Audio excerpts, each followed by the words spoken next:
Hi everyone. So I just gotta come talk to y'all today. Today has been a very long day. I woke up this morning, took the kids to school, and I pretty much was at my office since maybe 9 o'clock this morning.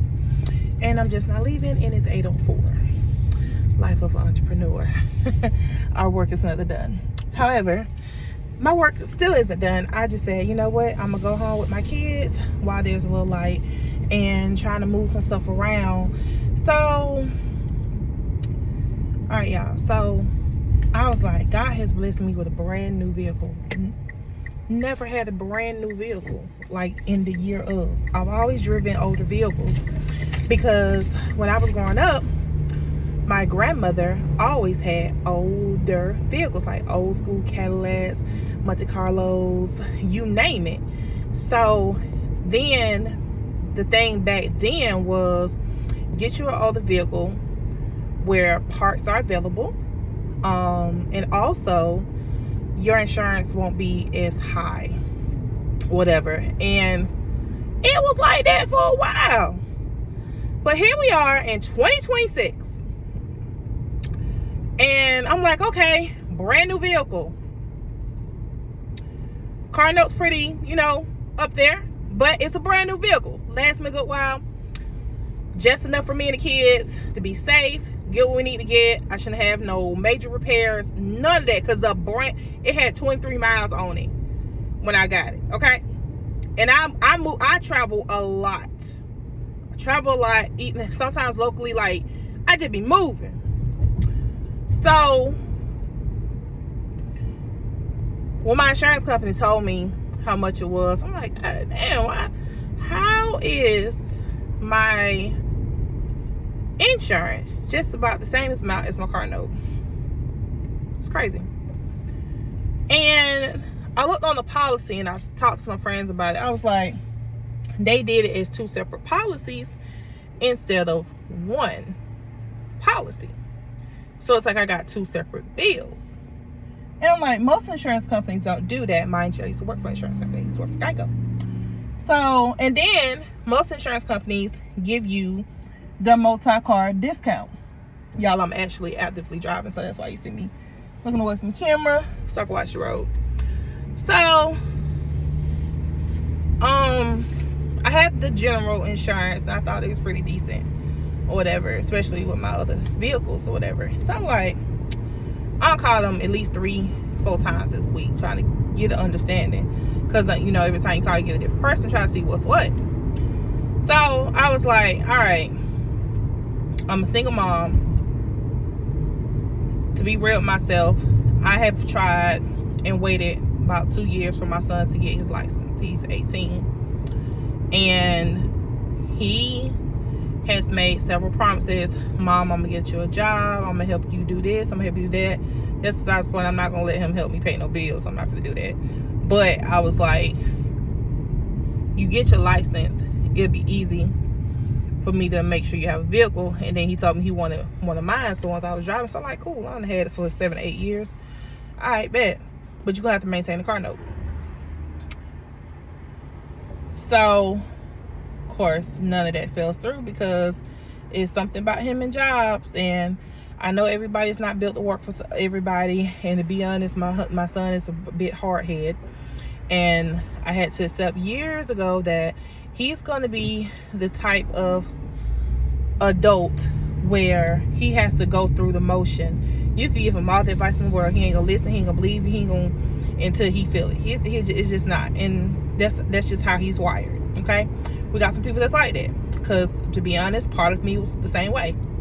As my grandmother would say, you gonna keep playing with fire because you think hell ain't hot. And a hard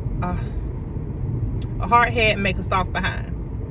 Y'all know the reason. So I'm like, all right. So I was like, okay, I let go one of the vehicles. So I'm like, hell, like I said, I done had it for a while. It ain't on my credit or nothing, because I can't afford 3 vehicles by myself. Can't do it. And I'm literally by myself. I'm not dating no one. I'm not in a relationship. Like, I'm really thugging this out as a single mother with my children. So I'm like, all right, son, I've been telling you the same thing on repeat. For me, if you watching my videos and know how I grew up, know that I really didn't have a stable parental life with my biological parents, that, you know, I had foster care, I had people that stepped up and substituted and filled voids that I've had in my life as far as parental figures, then you know I ain't had nobody give me no car. I didn't get my first car till I was 22, and I got it myself. It was my godmother at the time who allowed me to drive her vehicle. Rest in peace to her, because she's no longer here. To take my driver's test, get my driver's license, and then I was able to get a vehicle. I was like, son, you get a license, it's easy to get a vehicle. We got so many buy here, pay here's around here, it's not even funny. I was like, I could literally get you a vehicle with $500 down. Just get your license. Drive, you know, I don't let them drive because, no. Not my vehicle. Not nothing with my name on it. No. You're not even going on my insurance, okay? Because that's even ridiculous for young drivers. And then I remember it has always been much higher with male drivers because they are very heavy-footed, and they just have that, let me just get that thrill type thing when it comes to male drivers. So no, not happening on my watch. So I'm like, all right, I'll let go of the other vehicle because my son, he's not gonna get it together no time soon. But I'm not finna continue to put myself in debt further, trying to hold on to something, trying to make sure that I give my kids everything that I did not have. And they don't even appreciate it. It like, they don't even know.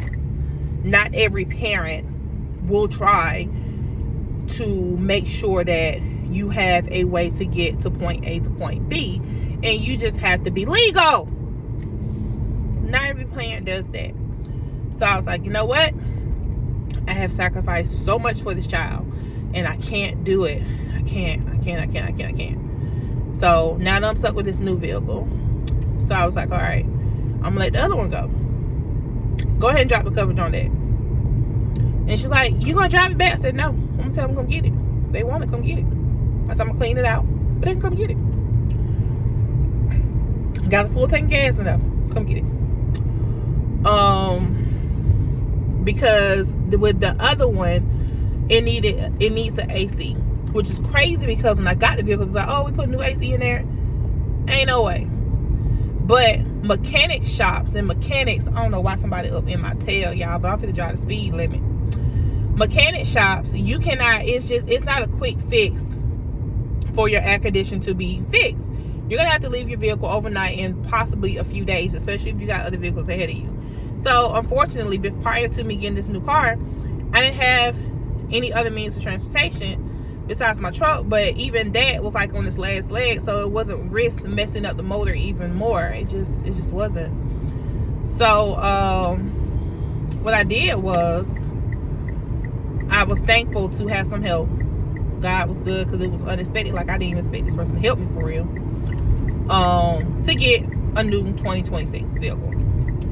So called the insurance company back again. So she was like, well, dropping this other car off, it'll only save you like $86. Like, okay, we're still doing better, because at first my insurance payment was like $800 or something, and I'm like, what, for 2 cars? No, not happening. I'm not even gonna be driving the other one like that. So now it's still down to the 1 car, but I'm still doing like $500 in insurance.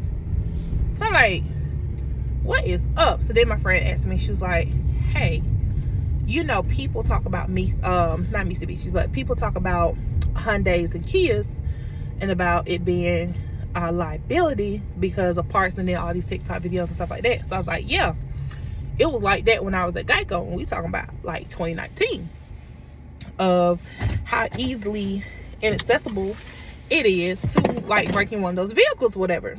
So she was like,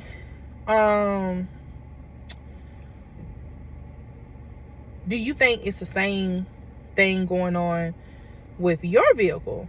I said, to be honest, I don't know, because I ain't heard nothing about Mitsubishi in a long time. I told her the story about my uncle who did have a Mitsubishi Galant. I was probably like 14 years old, probably a little bit younger.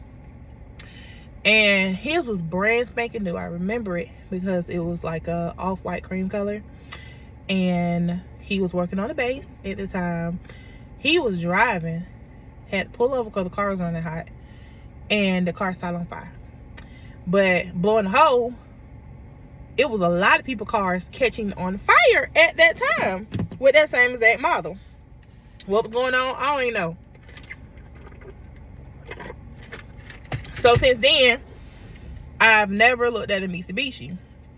But if you're here in Miller, Georgia, it could be going around everywhere, I don't know. But they was like, you know, they have some major sales.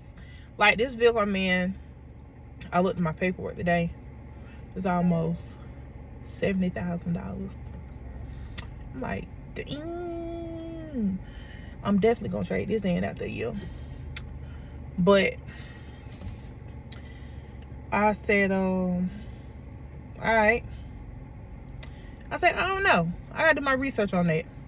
I said, but what made me trust it was the fact that I want to say on their website, and then I just read some articles. Nissan has a partnership with Mitsubishi, so Nissan has some involvement in the manufacturing of Mitsubishi. And I also confirmed it with one of the salesmen at the dealership. He was like, yeah, that's true. So I was like, okay, so quality is better, because I know Nissan is good. I had me a I think it was a 2010 Nissan Altima, cream color, absolutely beautiful. But baby, when I had the mechanical issue, I was like, oh my God. Life be lifing, y'all. Life be lifing. But nevertheless, I just had to come in here. I said, let me talk to my people today. Let me see how y'all doing. So today was my daughter's first day back going to school since the Warner Robins High School shooting. And I asked her how today was. She did say it was a lot of officers. She did say that there was a lot of signs up that says, hey, we support Warner Robins High School. And she was like, I don't know what that's for. And I was like, girl, they saying they there with you or whatever. Like my daughter, she's a character. She's a character, y'all. I'll tell you. She was, the way she said it was like, okay. Like, what does that mean? So I'm like, okay, baby, how do you feel? Do you feel safer? Do you feel like going forward things will be a little better? She did say it was more administration, it was more teachers, it was more officers. And I was like, okay. I said, but do you feel that the dynamic going forward would change for you guys' safety? She was like, Mom, I don't know. So I'm like, okay, baby, okay. At least they did what they said they was going to do with having more police officers, because both principals did send an email out to the parents to watch their YouTube that they did. So they at least did do that. So baby steps, because I know it's so much they got to do, getting boards approved, and I don't know if they're even going to bring the metal detectors. That'll be a great idea for the entire school district. But like I said, I know this is going to cost money. I know they got to get approvals and see what they got, and depending on how their bylaws are written, I'm not even sure if they could just make an immediate review at their budget, because everyone has a yearly budget that they have to do. And I'm pretty sure they have like some emergency funds, but that still depends on how much they have, because when you think about it, how much emergencies really happen in the school district outside of normal weather conditions where school has to be out, and then they may have some other type of additional expenses. So there's a lot to review when it comes to that. And how I know that, because I own a nonprofit, and I've also worked in government entities where you're dealing with state and federal funding, and you have to allocate that out. So this is something that hasn't gotten this bad ever in this county. So there's a lot of stuff that has to be done, but hopefully this county is being prompt the Board of Education is kind of being prompt with everything, and that's going to do whatever it takes to get what we need for our children to go to school safe. Because I tell my children at home, I said, look here, you are a representation of me. When you go to school, you go there, you learn, you sit your butt down, you be quiet, and you come back home. That's all you got to do. Okay? Get what you need to get and get on that. But at the same time, we do want our children to benefit from the education that we're all paying taxes for. We do want our children to come home to us. And then, oh gosh, so I didn't read up on the article yet, but allegedly there was another shooting where a child got shot at a bus stop that same morning of the school shooting. So it's 2 shootings that happened in Warner Robins, Georgia on the same day as the Warner Robins High School shooting. However, the high school went more viral.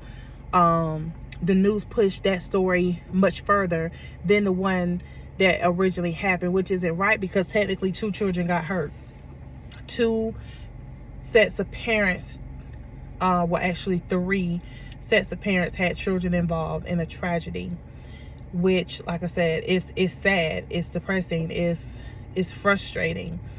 My main concern as a parent is to, you know, encourage them. And I told my daughter, I said, baby, if you don't feel comfortable going, I'm not gonna make you go. We just have to thug it out. I may just have to pay for your private school, but I'd rather do that, have you safe in our own home, than to have you feel comfortable.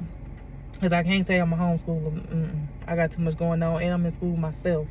So no. And then on top of that, tax season right around the corner. I can't do that. I'm sorry, I can't do that. But yeah, that's what's been going on. That's how my day was. Another part of my day, I'm not gonna mention it right now because I want to make sure that I am presentable. But another announcement I made on Facebook was me and my daughter doing a duo, Kai Lindsay. It says designed by Ashley and Kai. So she is super excited. Got her involved because the kids use Canva all the time.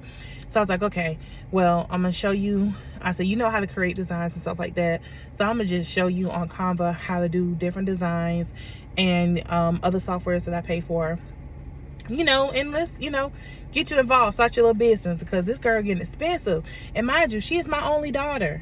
I don't have any other daughters. She's my only daughter, so she's very expensive and very different from me. Okay, so I'm working on the website for me and my daughter, so we can have a place where people could order. Now, I was working on one thing, but then I'm gonna work on another thing, because it seems like, I ain't gonna say it seems like, let me be real with y'all, okay? Let me be real with y'all. It is so hard working with other people. Sometimes it's not even funny. And even though it's a two-way benefit for both of you to come up, it's a benefit when you link up with friends and stuff. I be seeing some successful friends out here in the world, but it's just like, in some pairs just not equate, and that's okay. That's okay. But the way I think, the way I move, there's always more than one way to skin a cat. And if it's not going the way that I need it to go, per se, we're gonna go back to ground zero, okay? So yeah, that's exactly where we are. That's exactly where we are. So I'm looking forward to what me and my daughter are gonna do. I just want to make sure that what we do, I as a parent, just like I try to have alternatives for them, pushing this business out with my daughter is important for me, because it's something, it's almost like, you know, I'm starting something for her, something that could be a inheritance for her. But I want to make sure that I have all my ducks in a row, and that if one person fails me, I have a backup that could make sure that if y'all are trusting me to offer you a service, it's gonna upset me more for someone to not have their stuff together when I'm putting out something that's representing me, my daughter, and eventually I do something for my boys. I did some creating last night. My youngest son Adam, He was like, oh, Ma, that's 5. That's 5. I was like, okay. You think it's 5, so that means some kids in your grade, which is 2nd grade, will like this stuff too. So I'm very excited. So just bear with me. More stuff is to come. It's coming, y'all. So it's 8:24. I'm about to go in and speak to my babies. I told them to take some chicken out. Mama gonna do a little razzle dazzle. I'm gonna be up late because I got homework. Your girl is in college full time. So that's it for tonight. Till next time. Y'all have a great day.